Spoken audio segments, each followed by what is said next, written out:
Bonjour, je vais vous faire le discours de Robert Bourassa du 22 juin 1990. Donc, au nom de tous les Québécois, je veux exprimer ma plus profonde déception. Déception qui s'explique par tous les efforts qui ont été faits par les différents gouvernements depuis une dizaine d'années.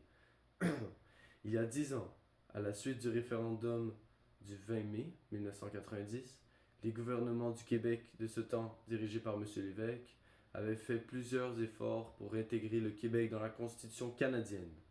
Il avait fait preuve, si je me réfère à une expression utilisée par le chef de l'opposition de cet après-midi, d'une grande flexibilité.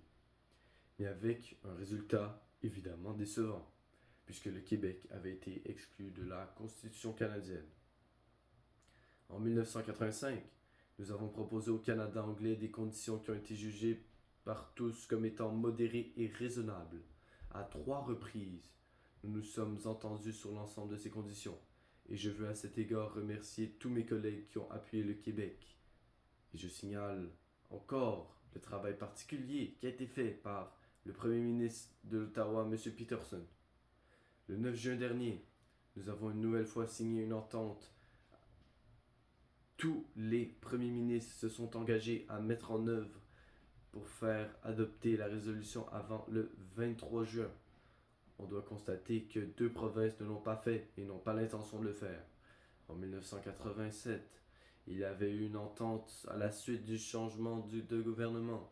La signature qui avait donnée par les provinces n'a pas été respectée cette fois encore. En 1990, 2 provinces qui s'étaient engagées à tout faire pour faire adopter la résolution n'ont pas respecté leur engagement. Jusqu'à 1985, on disait « What does Québec want ?»